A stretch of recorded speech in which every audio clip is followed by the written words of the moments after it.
Hello viewers, আপনারা কীভাবে আপনাদের ফোনের অটোমেটিক ওয়ালপেপার সেট করবেন। তো আপনারা চাইলে একটা অ্যাপ্লিকেশনের সাহায্যে আপনাদের ফোনের ওয়ালপেপার অটোমেটিক আপনারা চেঞ্জ করতে পারবেন। তো কীভাবে আপনারা করবেন আজকের এই ভিডিওটি আপনারা সম্পূর্ণ দেখলে কিন্তু বুঝতে পারবেন। তো আপনারা যদি অটোমেটিক ওয়ালপেপার সেট করতে চান তাহলে আপনাদের একটা অ্যাপ্লিকেশনের প্রয়োজন হবে। সেই অ্যাপ্লিকেশনটি আপনারা ডাউনলোড করার জন্য চলে যাবেন প্লে স্টোরে।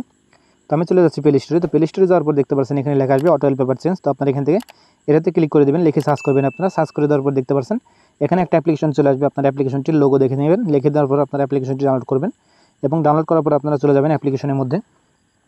তো অ্যাপ্লিকেশনের মধ্যে চলে আসবেন। অ্যাপ্লিকেশনের মধ্যে চলে আসার পর দেখতে পাচ্ছেন এখানে আপনাদের 30 মিনিট দেওয়া থাকবে। আপনারা কী করবেন, এখান থেকে 1 মিনিট করে দেবেন। এখান থেকে আমি 1 মিনিট করে দিচ্ছি।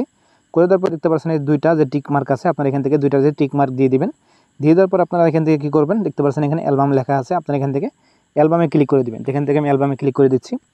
তো অ্যালবামে ক্লিক করে দেওয়ার পর দেখতে পাচ্ছেন এখানে লেখা আছে নো ইমেজ এডিট। তো মানে এখান থেকে আপনাদের ইমেজটা অ্যাড করতে হবে। আপনারা যে ইমেজটা অটোমেটিক চেঞ্জ হিসেবে আপনারা ওয়ালপেপার হিসেবে সেট করতে চান, আপনারা এখান থেকে ক্লিক করে দেবেন নো ইমেজ এডিট।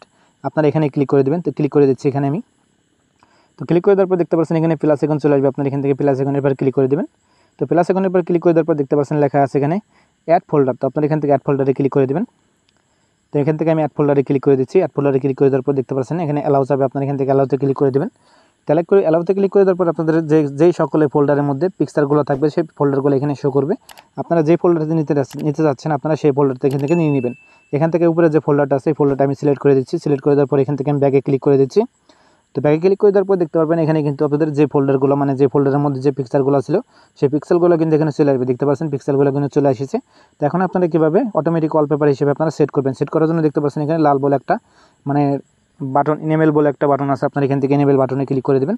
মানে লাল কালার যে একটা বাটন আছে আপনারা এখানে ক্লিক করে দেবেন। ক্লিক করে দেওয়ার পর দেখতে পাচ্ছেন এখানে লেখা আছে অ্যাপ্লাই। তো আপনারা এখান থেকে অ্যাপ্লাইতে ক্লিক করে দেবেন। তো অ্যাপ্লাইতে ক্লিক করে দিচ্ছি। অ্যাপ্লাইতে ক্লিক করে দেওয়ার পর দেখতে পাচ্ছেন এখানে লেখা আছে home screen and lock screen. তো আপনারা এখান থেকে হোম স্ক্রিন অ্যান্ড লক স্ক্রিনে ক্লিক করে দেবেন। তো এখান থেকে আমি হোম স্ক্রিন অ্যান্ড লক স্ক্রিনে ক্লিক করে দিচ্ছি। ক্লিক করে দেওয়ার পর দেখতে পাবেন আমার ফোনে যদি আমি হোম স্ক্রিনে চলে যাই তাহলে দেখতে পাচ্ছেন আমার ফোনে কিন্তু অটোমেটিক ওয়ালপেপার কিন্তু সেট হয়ে গেছে। দেখতে পাচ্ছেন এখান থেকে আমি ফোনটা লক করে দিলাম। লক করে দেওয়ার পর ফোনটা অন করলাম। দেখতে পাচ্ছেন অটোমেটিক ওয়ালপেপার কিন্তু সেট হয়ে গেছে। তো আপনারা এইভাবে চাইলে কিন্তু আপনারা অ্যাপ্লিকেশনটার সাহায্যে কিন্তু আপনারা আপনাদের ফোনে কিন্তু অটোমেটিক ওয়ালপেপার চেঞ্জ কিন্তু সেট করতে পারবেন। তো আশা করি ভিডিওটা ভালো লাগছে। তো ভিডিওটা যদি ভালো লাগে তাহলে অবশ্যই আপনারা লাইক করবেন, শেয়ার করবেন। আর চ্যানেল নতুন এসে থাকলে অবশ্যই আপনারা চ্যানেলটি সাবস্ক্রাইব করবেন। সবাই ভালো থাকবেন, সুস্থ থাকবেন। দেখা হবে অন্য কোনো ভিডিওতে। আল্লাহ হাফিজ।